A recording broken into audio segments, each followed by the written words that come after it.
Hello nurses, this is Kevin with NursingKAMP.com, and these are my scribble notes on nursing and the NCLEX. This is cardiac lecture number 27, Angina Unstable, to pave the way to an MI.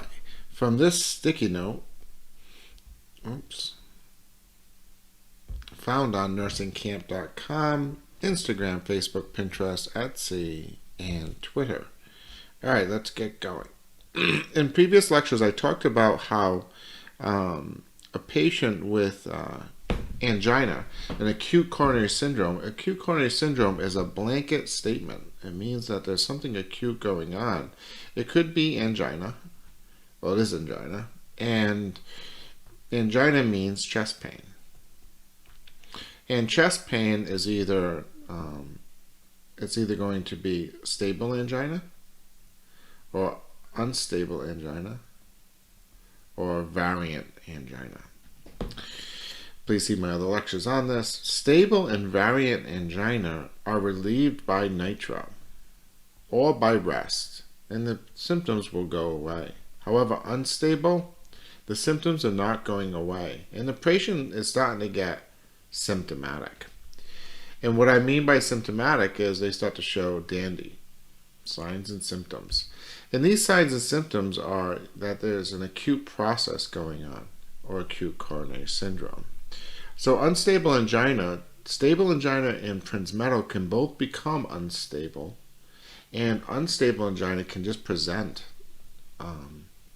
They can have no signs and symptoms and present as unstable angina.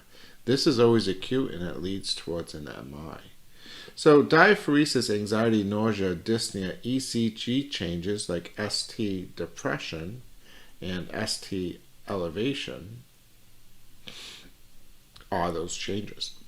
And when we're looking at unstable angina, what is a nurse to do?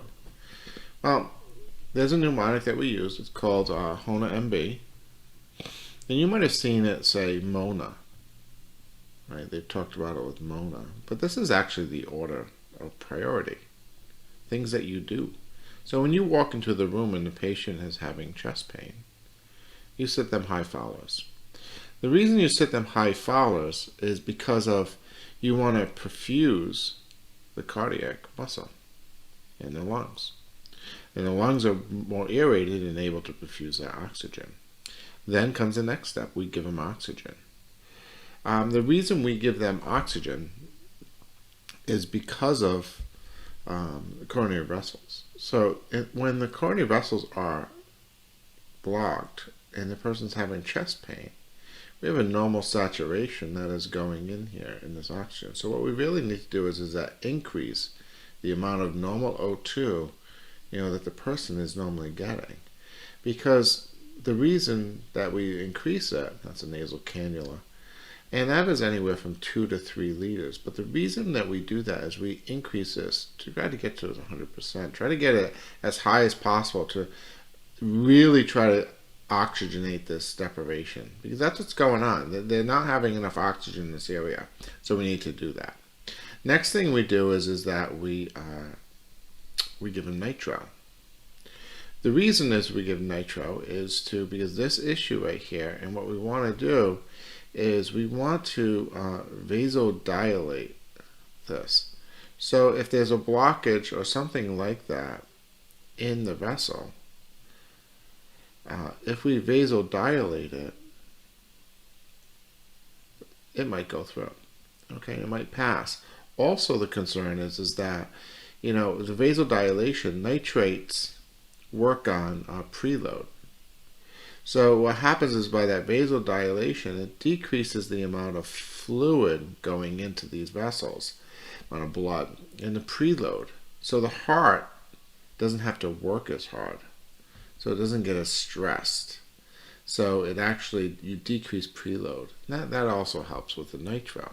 So nitro is given Q5 minutes. So when the person has chest pain, high followers, oxygen, give them a nitro. Do you have chest pain? Wait 5 minutes, and you give a sublingual. And then after 5 minutes, they still have chest pain, you give nitrates again. Okay. In the meantime, you might give aspirin.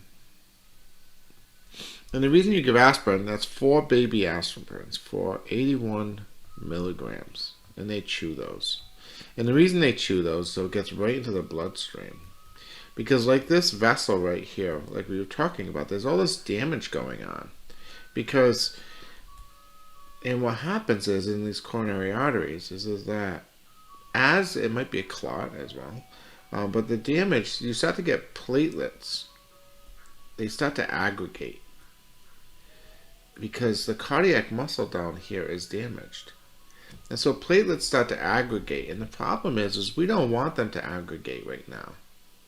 We want this muscle to try to stay perfused. And so we give them aspirin to stop platelet aggregation. Because platelet aggregation means decreased perfusion. If there's decreased perfusion, that means increased cardiac damage. Next thing is morphine. Morphine is given two ways. It's given not all the time.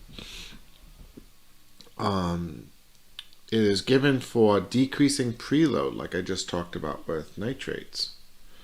So it decreases the preload, so it decreases the workload of the heart, but also can treat the pain as well.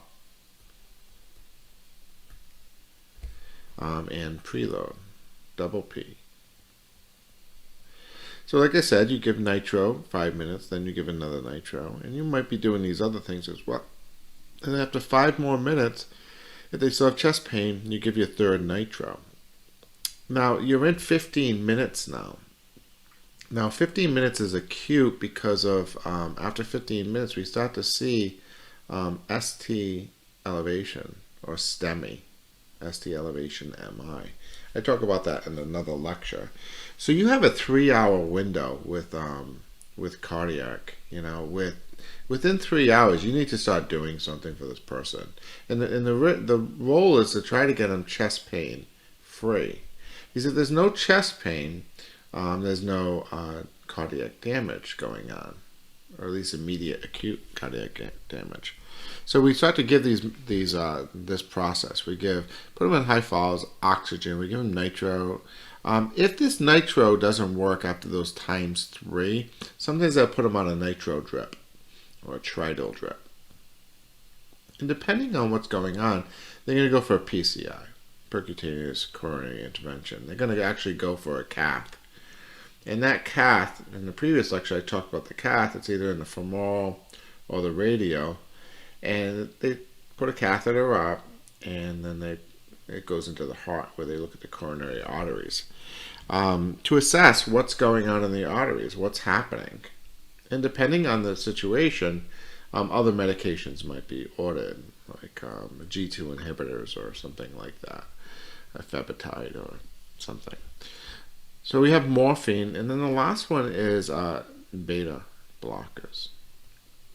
Okay, and that also decreases the amount of workload of the heart.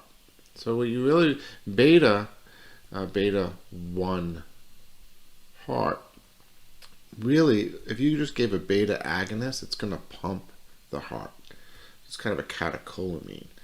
So it's going to pump that heart. Well, we don't want that to happen, so we give beta blockers. And we give beta blockers in unstable angina because we want to decrease the workload of the heart. So in an unstable angina, you have a short time frame. It's chest pain that occurs without cause, and it's chest pain that lasts longer than 15 minutes. You'll follow a myocardial infarction protocol, and that is basically Hona MB. And in my next lecture, I'm going to talk about the myocardial infarction protocol, and some other things that you're going to do is you're going to put them on a monitor. You're going to monitor in lead 2, and I'll talk about that more in my next lecture. Well, my name is Nursing Camp, and this is Kevin, and I can be found on Pinterest, Instagram, Facebook, Etsy, Twitter, and nursingkamp.com. That's it for me. We'll see you next lecture.